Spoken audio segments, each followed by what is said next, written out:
你好，你吃饭了吗？我叫安德烈斯，是德国人，但是住在苏格兰。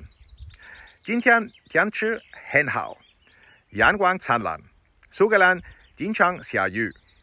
我的家有2口人，我和我太太，她是委内瑞拉人。我也有一个妹妹，她和我妈妈和爸爸住在柏林。我经常去看望他们。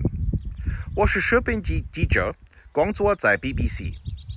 我采访人们，并拍摄正在发生的事情，然后我剪辑视频。我也讲话在手机里，有时我写在网站上。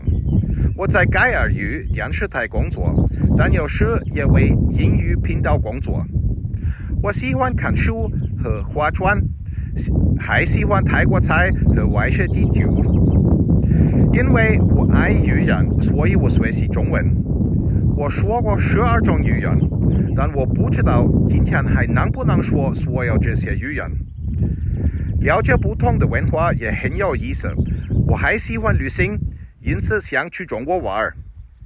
我已经学中文1年了，是在孔子学院开始学习汉语的。然后我也用了 Globot 应用程序非常实用。